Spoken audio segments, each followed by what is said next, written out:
Hello, everyone. My name is Dan Jonas Roach, and I am the news editor here at the Architects newspaper. I'd like to welcome you all to the Waterproofing Roof Decks and Balconies with Walkable PVC Membranes live webinar, a CE Strong webinar series powered by the Architects newspaper. This webinar is sponsored by Duradeck. This program is registered with the AIA CES for continuing professional education.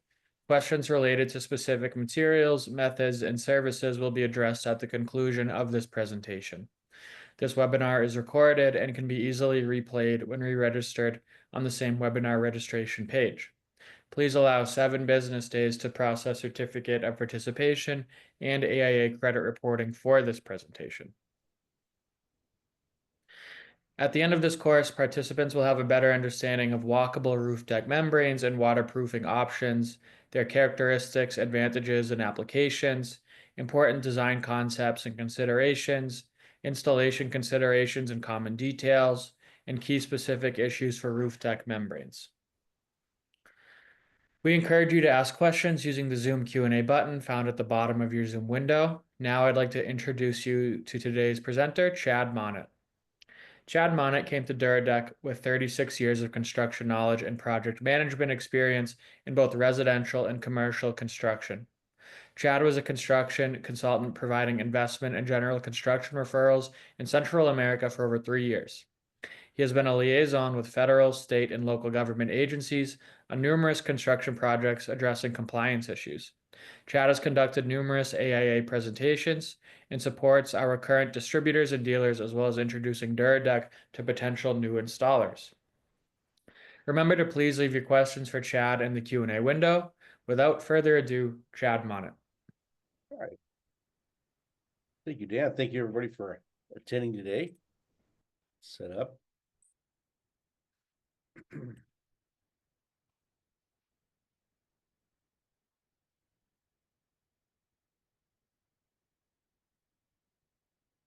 Well, as Dan said, my name's Chad Monnett, and I work for Duradeck out of Kansas City, Missouri. And Duradeck supplies ICC-rated walkable roof deck membranes. We also provide plaza deck.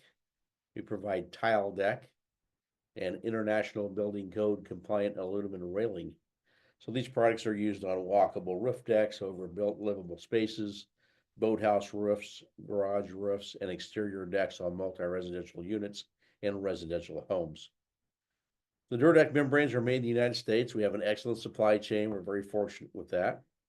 And our products are available and they're under a third-party QC program with our membranes. We've had the same company making our membranes for 50 years, and they're out of West Jeanette, Pennsylvania.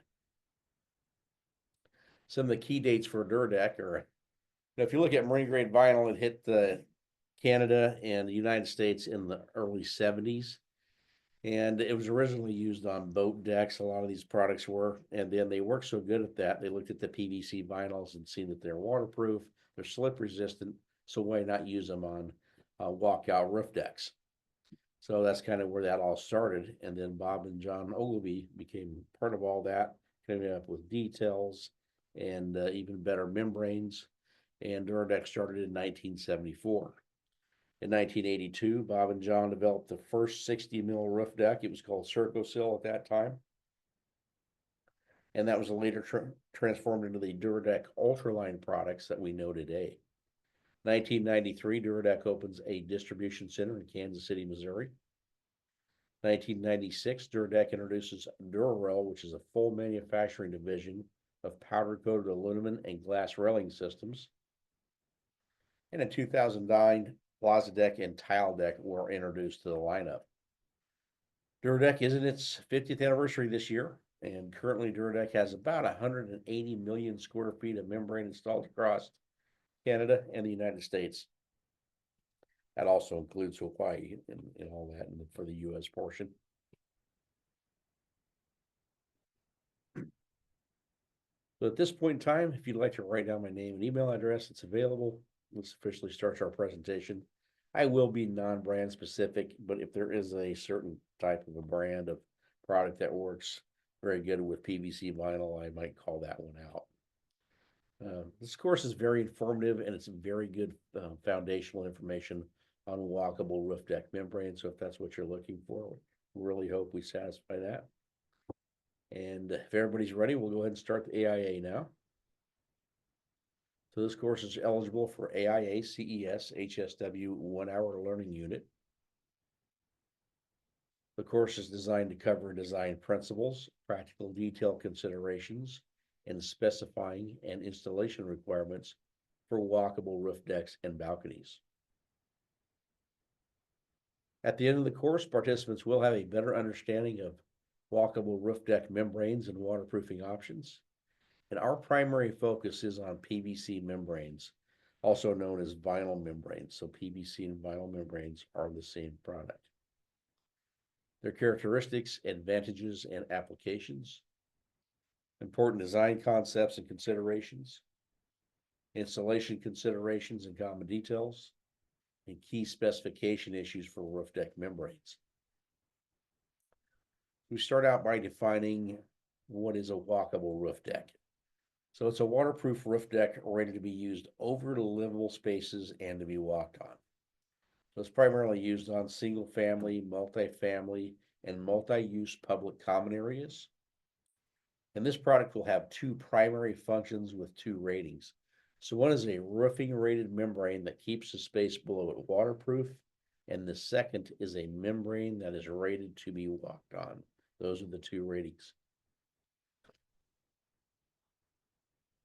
This section here will cover a brief history of PVC roof membranes, and it's just the PVC product for roofing in general for the membranes. So vinyl roofing membranes were first developed in Germany and Switzerland in the late 1960s, and they arrived in North America in the 1970s. So PVC is a polyvinyl chloride, which is a molecule that's comprised of carbon, hydrogen, and chlorine, and it takes less oil and petroleum to make a PVC membrane than it does a TPO or EPDM membrane. PVC membranes contain polyester or fiberglass reinforcement. PVC membrane can also contain vinyl resins, UV light inhibitors, heat stabilizers, biocides, color pigments, and plasticizers. This means that PVC membranes can be modified for different functions and usages. So vinyl membranes can also be formulated for enhanced chemical resistance, flexibility, and tensile strength. Another benefit of vinyl membranes, they offer an excellent fire-resistant quality, and vinyl membranes are inherently self-extinguishing. So the success of PVC has made it one of the most used low-slope roofing membranes in the industry. We'll start out by covering and going over the types of deck membrane assemblies, and this will include protected membrane assemblies and exposed membrane assemblies. This is being presented so you can see the difference between the two types of membrane assemblies and the differences within each assembly category. This slide introduces protected roof membranes. So protected assemblies are also known as protected roof membranes, and the acronym for this is a PRM. A protected roof membrane, or a PRM, is a membrane that is under tiles, it's under concrete, under pedestal systems, and under wood decking. Now we'll look at some different types of protected roof membranes for decking applications. First, let's go over the removable overlay pavers, also known as a pedestal system. So the traditional pavers we see, they're a concrete, stone, or terrazzo or ceramic tile. Now we're seeing more use of the synthetic tiles. This includes your wood epay tiles and wood tiles made of teak wood and mahogany. Now, these systems commonly incorporate adjustable pedestal systems. The adjustable pedestal systems are placed on top of a waterproofing membrane and used to keep the tile surface level. This slide shows wood composite decking overlaid on sleepers. The wood decking on sleepers offers attractive, natural-looking design options. Downside to wood decks, though, they do require regular maintenance to maintain their appearance, and they can be a potential fire risk in dry areas.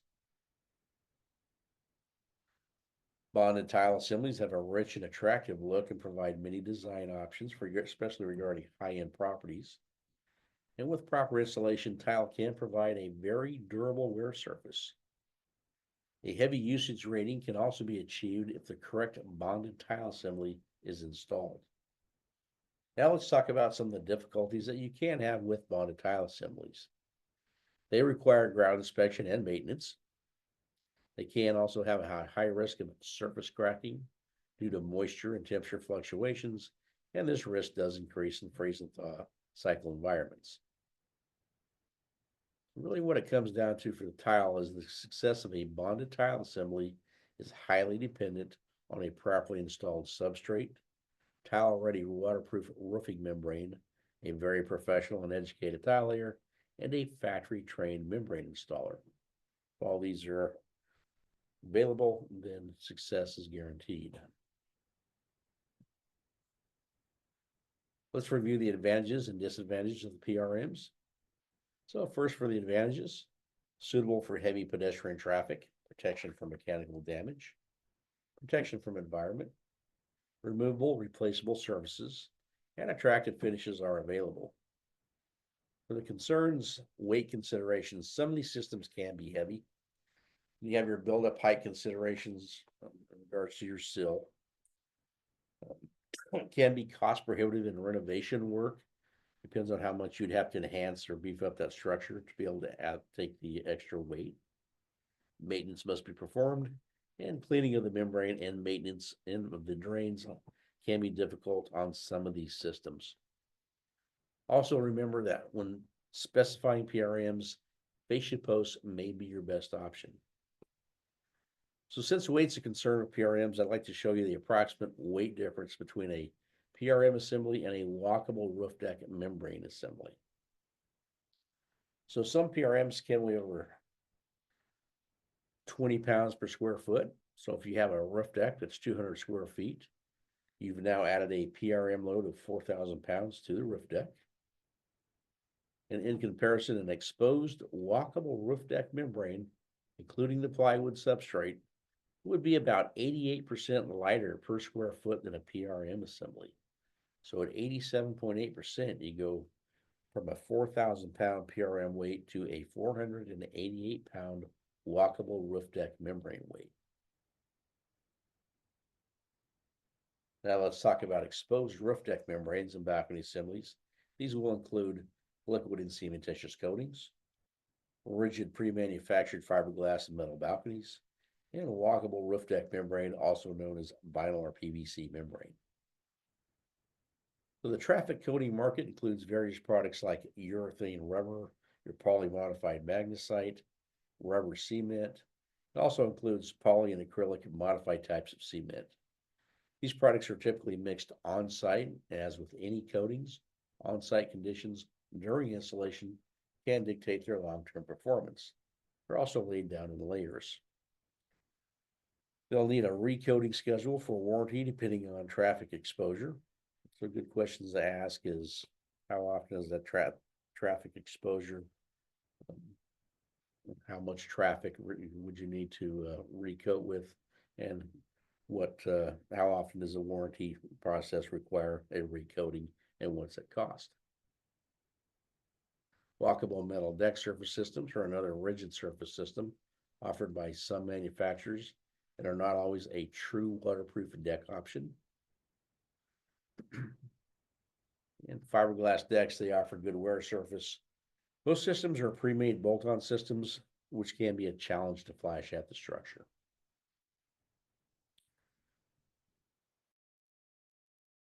Then you have PVC or vinyl membranes or roof grade products having color, pattern, and texture built in at the time of manufacturing, meaning they come to the job site pre-made. And on higher end systems, the seams are hot air welded. So it's very important that the installer is fully trained in the installation of the membrane and proper preparation of the subsurface. This slide introduces the focus of the course, which is walkable PVC membranes. Here's an animation that shows the basic components of a walkable waterproof roof deck membrane installed over a livable space. Now, this is being presented so you know what the system is being covered in the AIA, and it kind of gives you a breakdown so you can visualize the components that's involved with this system. So here's a basic walkout roof deck over loadable space. It has a 2% or 1/4 inch per foot slope away from the house to the edge of the deck. The joists are 16-inch on center, and remember to block the joists. Now there's a 3/4 inch BC grade tongue and groove flooring grade plywood installed. And in this installation, PVC coated drip flashing is installed, and galvanized drip flashing can also be used. Plywood seams are ground down and filled. Then that filler is sanded down, and the deck will be as smooth as a drywall wall when they're done with this process. The membrane's laid out on the deck and then glued down to the substrate.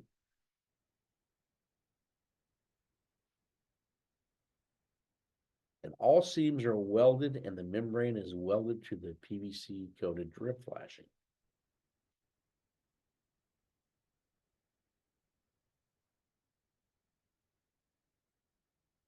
So that center seam through here has a 3/4 inch overlap. There's no glue that's on the back of that. There's a piece of tape that goes on there when everything's being glued down. That way you have a good piece of, they tear the tape off, and there's a good membrane to membrane contact when they heat weld that in 3 phases: a back weld, a main weld, and a cap weld. There's also no glue in this case where the membrane lays down on top of the PVC flashing, so it can be heat welded down there. And it's a 6-inch minimum up the wall, and that's a good representation of a door flashing boot right there. All right, what are the principles for a light pedestrian walkable roof deck assembly? It must tie into the building envelope to protect the structure. It must provide a walkable surface. It must protect the building from the weather, and it must look good on an outdoor living space deck.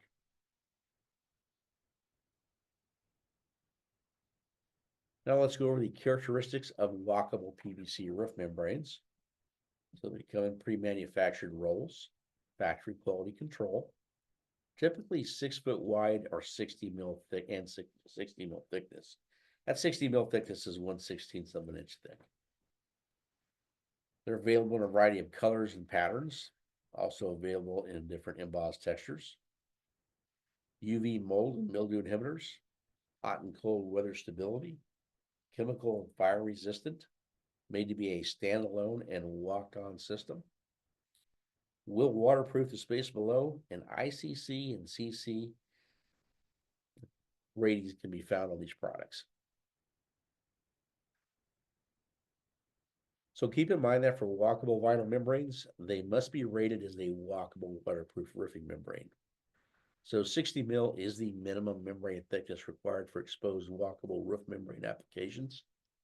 And they're pre-manufactured and can be fabric reinforced to provide added stability and multi-directional strength. And the style of the fabric reinforcing is usually described in the product specification. Now we can go over the 3 different styles of membranes. First, we have the woven polyester non-embedded backing.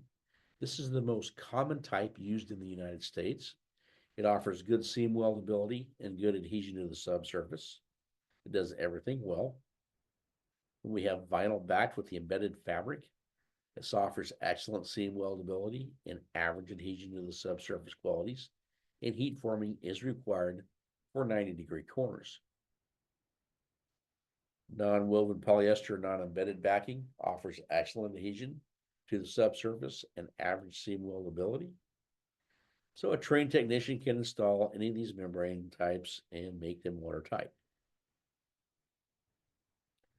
So now that we've covered the characteristics and different types of vinyl membranes, now let's go over the vinyl membrane advantages. And they are lightweight, a low profile, 1/16 of an inch thick, come in single ply sheets, low maintenance and easy to clean, safe slip resistant surface, can be topped with a new layer of vinyl or repainted, efficient installation time compared to square footage and man hours, a proven life cycle and history of performance, and they provide a walkable, waterproof roof deck over livable spaces.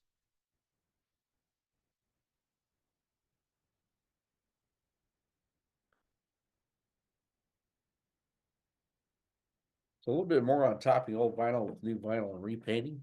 So what can happen is after many years of service, the membrane will still be waterproof, but it may look aged. So one option is to recoat the vinyl with a primer and acrylic deck paint. The other option is to just cover the original vinyl membrane with a new sheet of vinyl. And usually when they do that, they'll go ahead and cut the old seams of the old vinyl out, tear those off, and then match the new seams of the vinyl where the old ones were. That way you don't have a double buildup of seams. Now here's a key section. So this section will cover substrate requirements. So the specified plywood substrate and the membrane, they work together. The substrate provides the strength and the backing, and the membrane provides the waterproofing and walkable surface. If there's only one layer of plywood on the joist, then it must be a minimum of a 3/4 inch T&G BC grade plywood. If there's already a non-specified layer of plywood placed on the joist, this plywood must be overlaid with a BC grade exterior exposure 1 as an underlayment for the vinyl. If a Class A fire rating is needed, using a 1/2 inch drawer rock cement board as an underlayment will give you a Class A fire rating. This leads us into the unacceptable structural panels. This slide shows you why you cannot use Huber Advantech. Huber conducted the following test at their Atlanta facility, and here's a picture of our membrane product installed over Huber Advantech. Even though this panel was treated with a field-applied sealer and blocker, the chemicals from the Advantech still leach through after about 1 year of exposure to the sun. So it just seems that most water-resistant structural panels are treated with a petroleum-based product, and this is what keeps them from being compatible with the vinyl membrane. OSB panels are unacceptable because they can lose their structural integrity if exposed to moisture, and popular plywood is not suitable because it's just too soft of a product. So typically when an installer shows up on a job, they will have to cover an Advantech or an unacceptable grade of plywood with a 3/4 inch or possibly a 1/2 inch BC grade plywood. Here's a picture of an installation in progress. The deck and the parapet wall were covered with a 3/4 inch T&G BC grade exterior plywood, and the seams were filled and they're being sanded smooth by the installer. Here's an example of the finished deck. It may be difficult to see this in the picture, but there is a butyl tape back termination bar installed at the bottom of the parapet wall that holds the membrane tight at the 90-degree floor to wall connection. And hopefully you can see my cursor here. That termination bar runs right here. Now, even though this membrane is glued up the deck and it's glued up the side of the wall, this termination bar holds that in nice and tight and it keeps it from tinning.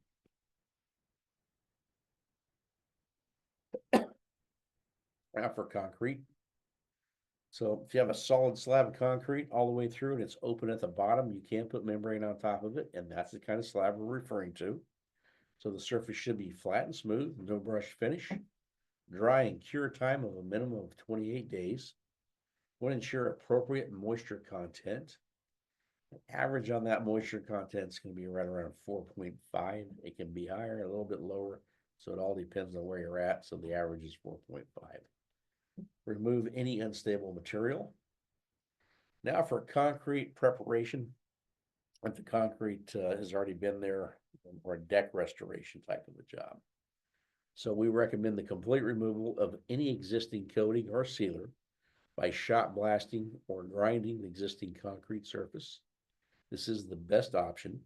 You can control that top 100% that way.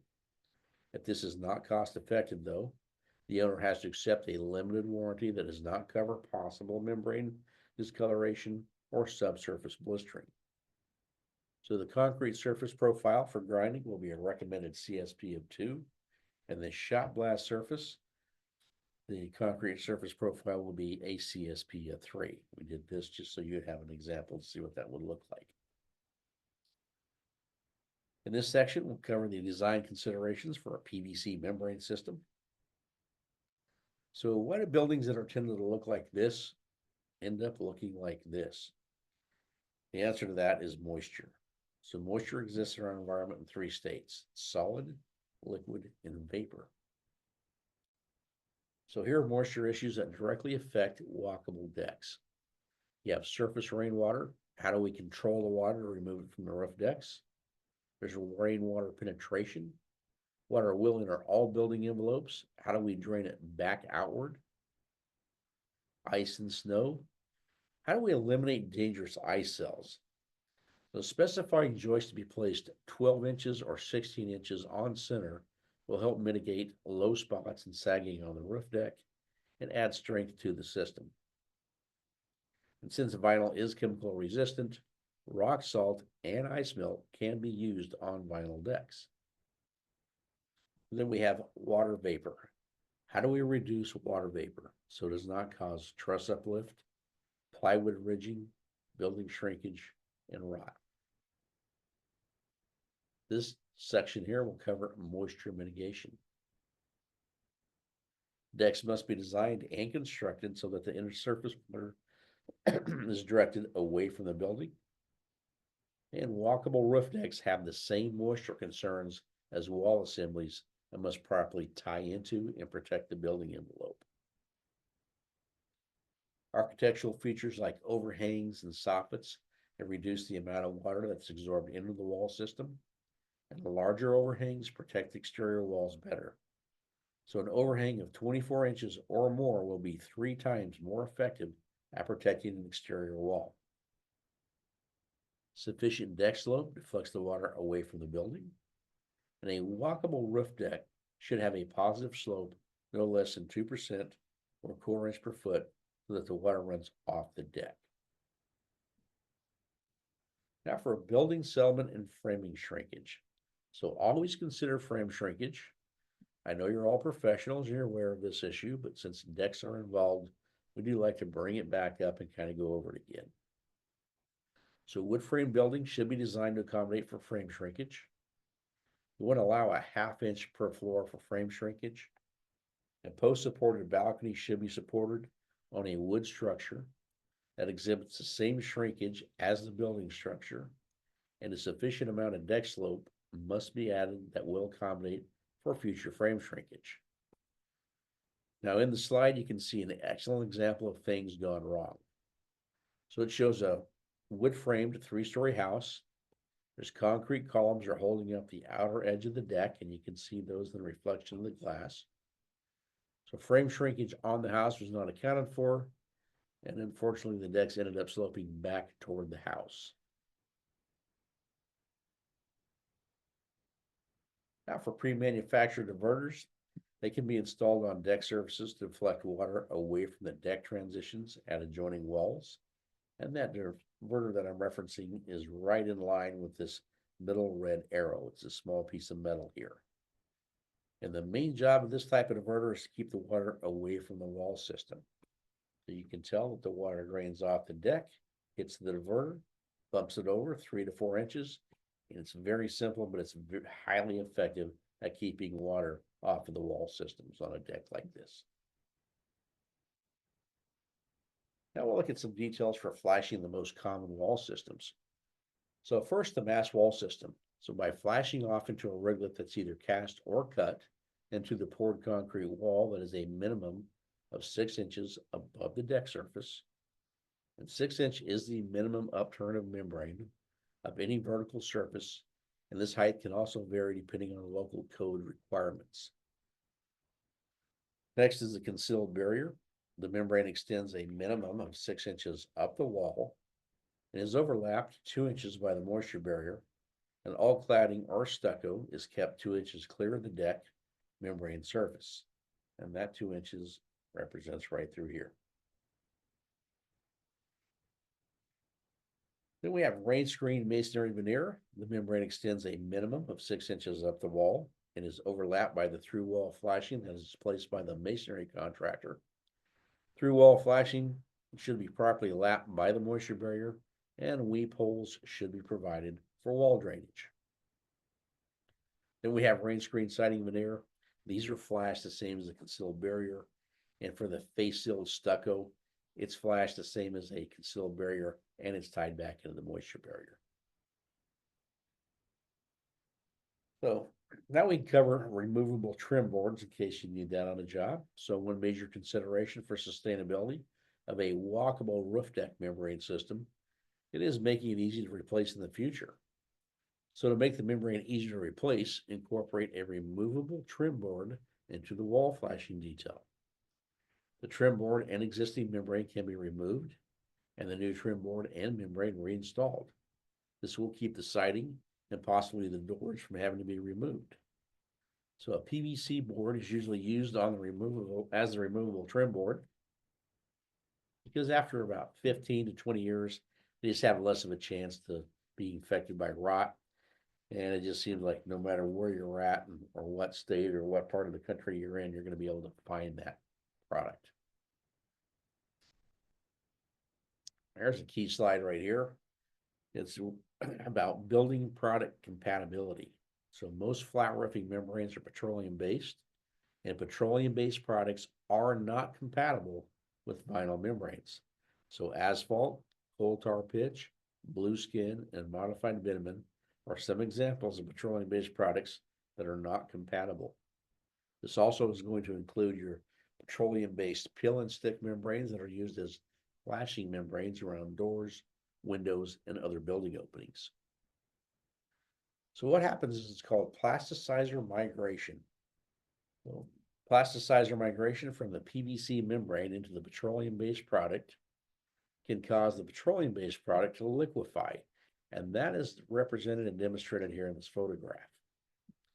So asphalt and PVC membranes must be separated, and if a vinyl membrane product and a petroleum product must be combined on a project, the two materials must be separated by either metal foil tape or sheet metal.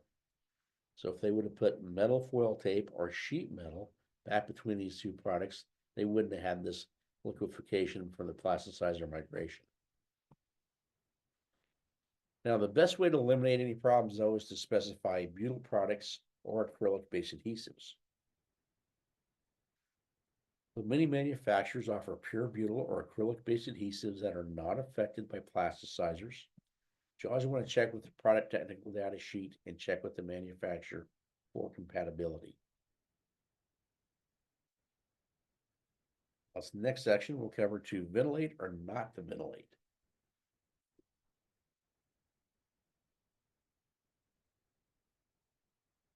So this slide and the next slide, they fall into the ventilation sciences, and it's either in the vented or the unvented categories, and ventilation needs must be matched to the climate zone. So another source of the moisture that affects the long-term performance of a walkable roof deck system is vapor. So ventilation helps to reduce vapor buildup. Most wood-framed roof decks we see are cold roof assemblies, and the underside of the deck is vented at a ratio of 1 to 150.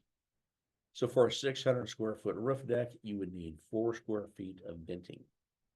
Each joist cavity run should be vented at both ends.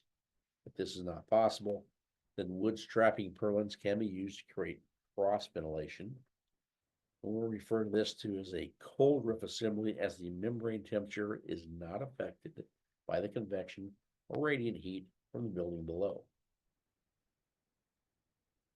Now we're starting to see more use of the open and closed cell foam sprayed into the joist cavity, and we do have a concern on this. So our concern is that the excess vapor could be trapped or sandwiched between the membrane and the foam, and it will not allow the vapor to migrate and will cause damage to the substrate and framing structure. So if there is concern about vapor mitigation, we highly recommend you contact a building envelope specialist. There's also a concrete narrative that ties into vapor mitigation. So if there's a raised solid concrete balcony and it's open at the bottom, it's okay to install a membrane on the balcony because the moisture can still ventilate out the bottom of that slab. If the concrete was poured into a metal pan to create the raised balcony, the membrane cannot be directly installed on the concrete because it will not allow vapor to migrate. So the only option in this case, or one of the options would be to install a runners on top of the concrete, then the substrate and the membrane, and create your own ventilated space. Also, if it's a new building, you could specify a perforated metal pan. All right, if you have a balcony that's supported by cantilevered interior floor joists, sources of warm, moist air can be from air leakage at the joist pockets or from poorly fitted vent ducts located in the joist space. Now, in this case, the underside of the balcony is it's an uninsulated, becoming a cold plane. And warm, moist air that comes into contact with the cold plane during cold periods can condensate. So consider using a closed cell spray and foam insulation at the joist pockets. Also, seal and insulate the mechanical surfaces running into that balcony deck assembly. And remember, even with fire-rated balcony soffits, allowances should be made for ventilation. Right, now let's cover from the clad wood post and column section here. So the exposed wood post not be waterproofed. Shrinkage cracks in the post will allow water to migrate down the post, under the membrane, and into the structure. So when it comes to waterproofing a post, we treat it like a wall. We want to extend the membrane up the post a minimum of 6 inches and wrap the post with a moisture barrier, then clad the post with a waterproof material. This shows what can happen when a wood post is not clad. And this shows how far a shrinkage crack will travel into a wood post. Now for stucco clad columns, the column on the left cannot be properly waterproofed the way it is now. The column on the right is correct. The membrane was glued and wrapped around the column and heat seamed at the bottom, and the stucco trim is 2 inches above the floor. Now, if the look of a wood post is required, then look at waterproofing a raised base plate and making the post connections through the top of the curb and seal the penetration with a polyurethane caulking. And this project that's on the right, the consultant used a false fascia trim board to hide the gutters and deck slope. There's 2 ways to surface mount the railing to the top of the deck. The first is the direct surface mount, which is on the left. And the second is with a raised base plate or raised post pedestal. Both can be made waterproof. So railings can also be installed on curbs and low partition walls. And when vinyl membranes must be penetrated, you want to first pre-drill a hole, then fill that hole with a polyurethane caulking. Next, you apply polyurethane caulking to the screw threads, and you drive that screw. This slide shows fascia-mounted railing attachment options. And on the fascia-mounted post, you want to utilize a generous drip edge overhang to protect that base plate connection. Now, once the membrane is installed, it needs to be protected from the next construction phase. The walkable deck membrane should be protected during the construction process, and protection of the deck membrane should be written into the specifications. Now we can go over some installation considerations and common details. So this slide shows the 4 key steps for the installation for the walkable roof deck membranes. First, there's a 3/4 inch BC grade T&G plywood is installed. Seams are ground down, the seams are filled and sanded smooth. And the flashing is also installed at this point in time and is also sanded smooth in any areas. Second, the membrane is laid out. Third, the membrane is glued down. And fourth, the seams are welded, and this will include finishing the smaller waterproofing details. Now the deck is completed and ready for use. A little bit more on heat welded seams. So Heat welded seams are strong and waterproof. They have a higher success rate over other types of seams. Those other types of seams would be like glued types of seams. Heat welded seams will always outperform glued seams. So measurable quality standards for a PVC membrane seams can be found under, if you're in Canada, it's CAN CGSB 37.54 through 95. And in the United States, it's ASTM 4434. Now, these tests require a fully welded seam to achieve a given pill strength when stressed, and a 60 mil PVC membrane utilizing a 3/4 inch seam is compliant and it has a proven track record. Now, why are the heat welded seams so effective? So when the correct temperature is applied to the PVC membrane, the vinyl will change from a solid state to a semi-solid state. This makes it possible for the overlapped membranes to be welded and fused together. Now, once these membranes are welded and fused together, they are a continuous PVC membrane. So welding is important enough that we'll watch a video on it and kind of talk about the back weld, main weld, and cap weld as they go through the process. So in the video here, we're looking at what's being performed first is the back weld with the assist of a silicone roller. The temperature of that heat gun is about 550 degrees Fahrenheit. Now he's performing the main weld. Most of these sections links, they perform these 3 welds, are within 8 inches to anywhere from 15 to 18 inches. It works better that way to perform all these 3 in that measurement, that distance, because then you don't have to go back and reheat the vinyl. Now he's performing the cap weld. And what he's using there is a penny roller. And that penny roller blends the product in on the edge, and it also keeps that edge from being a snag point. We'll pull on this with his thumbnail. Remember, it's still hot. You can see it's a nice, tight, low profile welded seam. He made that look very easy. He did a good job with that.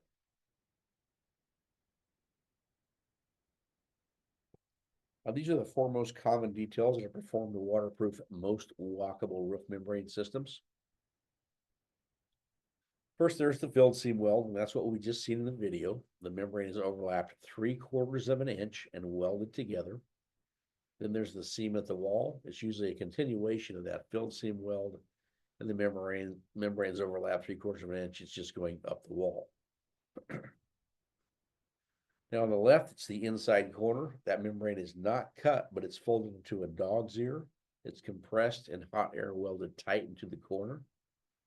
Then there's the outside corner detail. So the patch is 3/4 of an inch larger than the void that it's waterproofing. It's also glued and heat welded.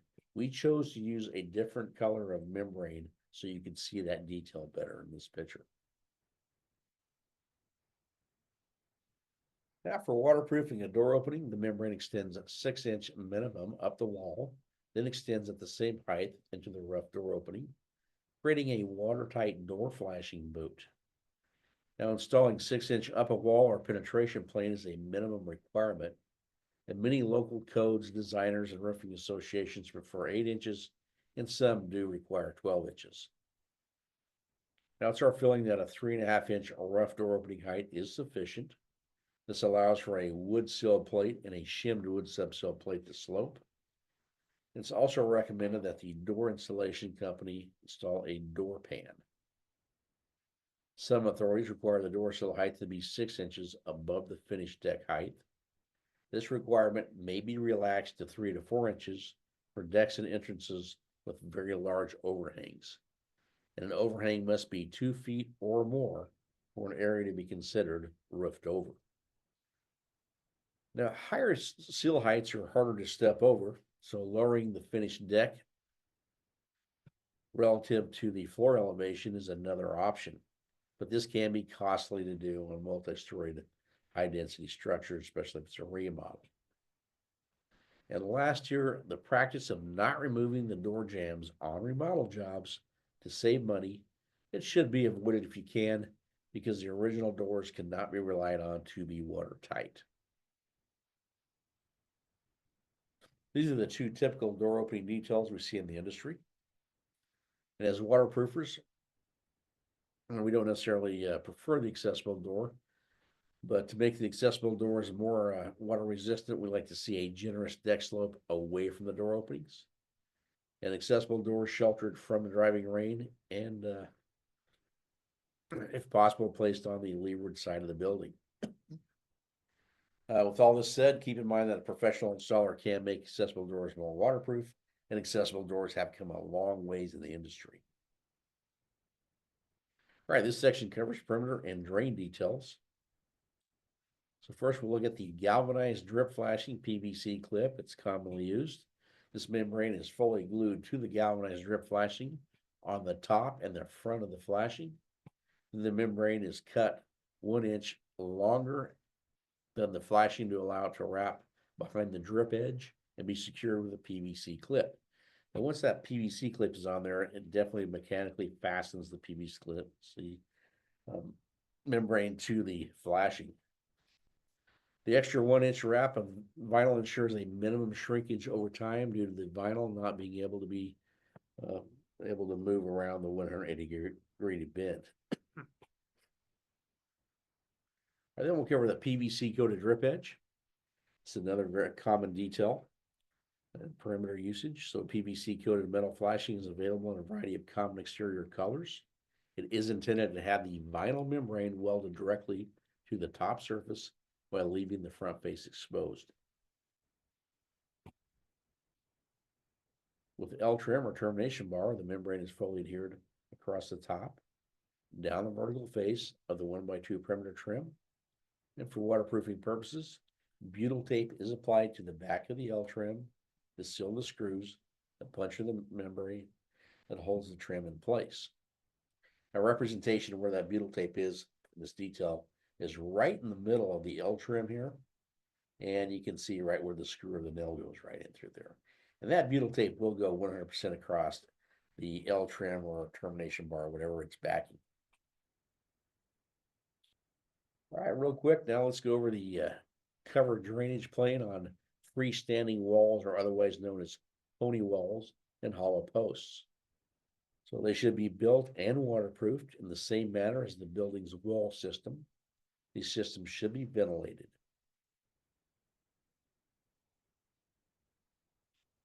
Now let's go over draining water from decks. So for trapped decks, we need to manage water with the use of drains and overflow devices. This slide shows a typical drain that's used in the roofing industry, and the PVC membrane is glued or heat welded into the drain bowl. The membrane is caulked at the leading edge and mechanically fastened with a clamping flange. And that clamping flange is this piece of metal right here. That's right under the strainer. Now for overflow devices on trapped decks. So overflow devices are installed in case the deck drain gets clogged with leaves, towels, mats, or other debris. Overflows are to be located in the approximate area of the roof drain, and opening of the height needs to be lower than any building opening, and we recommend no higher than 2 inches above the deck height. Plastisol coating allows for vinyl membrane to be hot air welded directly to the drain surface. And drain pipes should be installed with a slight slope downwards to allow for possible wood frame shrinkage. And they should be visible to allow for easy access to unclog, and overflow requirements are dictated by local plumbing codes. Scuppers are sometimes used instead of drains and overflows. You want to check with your local plumbing authority for acceptance in their jurisdiction. Plastisol coating allows for the membrane to be hot air welded to the scupper flange. And the scupper should be installed with the slope downwards to accommodate possible wood frame shrinkage. Now, if crickets take up too much usable deck space, you could consider designing a floating wall also. All right, specifying PVC membranes for walkable roof deck and balcony systems. You'll need to show installation and seaming plans, joint details, termination details, and material interfaces should be submitted. Also include 2 labeled samples that are 8.5 by 11 inches of the specified PVC membrane, showing the finish, pattern, color, and backing. Manufacturer to have 25 years of experience with products in use. And installers are to be trained and approved by the manufacturer. A pre-installation meeting involving all representatives should be held at least 1 week before the start of the installation to discuss deck waterproofing practices and precautions that apply to the job. For larger multiple deck projects, the decking contractor should be required to waterproof and detail a complete typical deck. Then the installation should be reviewed and signed off. Now for UV testing. So EMAC was unique that it concentrates natural sunlight via 10 highly reflective, specially coated mirrors on the specimen target area with the intensity of approximately 8 suns. So the device tracks the sun and exposes the specimens to the full spectrum of sunlight, making it one of the most realistic accelerated tests available. And because the test provides an excellent spectral match to sunlight, it correlates well to subtropical conditions such as southern Florida, as well as arid desert environment such as Arizona. Now, brand A on the left passed the evaluation that was representative of 3 years exposure to the Arizona sun, and brand B on the right scored low on that test. So just make sure to ask for the testing of the product that's being specified where you're going to use it. Here's some more information on specifying. So walkable roof deck membrane requirements include provide a Class A, B, or C fire protection classification. And in the United States, you'll find that under ASTM E108. And in Canada, you'll find that under ULC S107. Also to conform to Canadian CGSB-37.54 polyvinyl chloride roofing and waterproofing membrane, and suitability of a product as a walkable roof membrane. So the following agencies conduct these evaluations: ICC Evaluation Services in the United States and CCMC in Canada. Now we can cover the importance of a third-party quality control provider.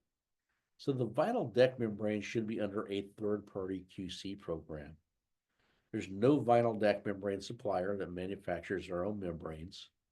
They're usually manufactured for them by vinyl plants located in the United States, located in Canada, or located in China. And having the membrane subjected to a third-party QC program will ensure the product being made by the manufacturer is of the same quality that passed the initial product approval tests and evaluations. So all top-rated products will have a primary evaluation rating and a third-party QC testing and evaluations available.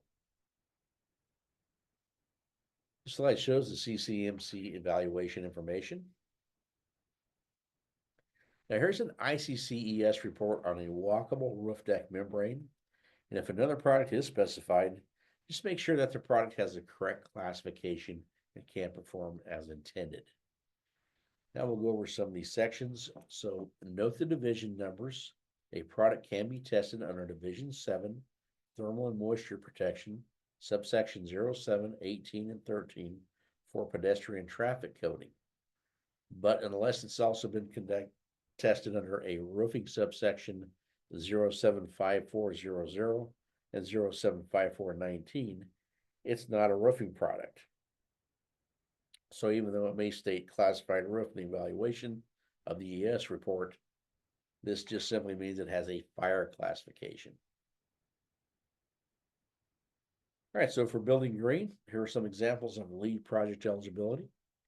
So you have the cool roof, high solar reflectivity, SRI index can contribute to reduced heat island effect. Low emitting materials that are VOC compliant, and roof assembly structural weight reduction and building reuse advantages. That puts a lot of these products in a lifespan area of 15 to 25 years and easily replaceable. Now, on our last slide here, without trained installers, none of these systems work. So the most important aspect of a good roof deck membrane system is to have it installed by a factory trained installer. There's a lot of details that go on with this. It should be known, and each product has its specific things to do. So it seems like your factory trained installers are going to have the edge in that. So this concludes the AIA portion of the presentation. And thank you for attending. If there's any questions, but most of all, thank you very much for having me here today and attending. Thanks so much, Chad. So yeah, we have about 4 minutes left for questions. I'm gonna jump right into the Q&A. All right. We have a question from George. Can this product be applied over existing fiberglass? And does it hold up to UV light? It holds up the UV light, and you'd want to put a substrate over the top of that fiberglass, but what you're going to be running into, you might have some ventilation issues right through there. So that would have to be addressed in a little bit longer probably than what I have time to talk about. But Okay, if George wants to get a hold of me, he can get a hold of me, or I'll get a hold of him. We can look at something if we need to. sounds good. Question from David. Is there a method for achieving a flat walkable membrane solution, or will it always have the 2% slope? It's a 2% minimum is what it is. And the reason you don't want to go less than 2% is because you do have seams on that. And on vinyl membrane, you don't want any puddling on that roof, because if you had even though any type of puddling on through there, that sun hits that water and it magnifies it, and you'll get some sun fade out of that. So it's waterproof, but you're trying to keep that drained off so you don't get sun fade that's magnified from the water. There's more to that, but that's a quick answer. Right. Um, is there a possibility for exposed PVC membranes to be damaged by burns, such as a dropped lit cigarette? It would have to take a lot to damage this PVC membrane. It might, you might be able to see a small spot to where it kind of melted a little bit, but I mean, we're talking small, because I have taken cigarettes and on purpose and put them out, and I had to grind it in there, and then once I wiped it back down again, if I walked away from it, I wouldn't have seen where it was at. So, but that's a great question. Can this product be installed in high wind areas such as seasides or the top of a hill? Absolutely, it can. And we do have high wind details for the perimeter details, and it passes like the FBC as a power factor of 2. So whatever the Florida building code for their high wind details, we're 2 times greater than what they require. And Gregory just has a technical question. What is the budget cost per square foot? It's going to depend where you're at. You really need to get a hold of an installer in an area, but you're going to be anywhere from, it's hard to say, but you might be able to, I'll give you a real wide spectrum here. You may be looking at anywhere from $17 to $26 a square foot, but there's a lot of factors in there. But take that middle ground somewhere in there, and then you can kind of see which way that's going to lean. Okay. Well, that about does it for all the time that we have today. Chad, thanks so much. I'm just going to deliver some closing words to wrap things up. All right, excellent. Thank you for having me today, and thanks for sponsoring this. Thank you. And thank you all so much for attending the live webinar, Waterproofing Roof Decks and Balconies with Walkable PVC Membranes, a CE Strong webinar series powered by the Architects newspaper. This presentation was sponsored by Duradeck. This webinar is recorded and can be easily replayed using the same registration link. Please allow 7 business days to process certificates of participation and AAA credit reporting for this presentation. A big thank you again to our presenter, Chad Monette, and to Duradeck for sponsoring this webinar. We hope to see you all again at a future event. Have a great day.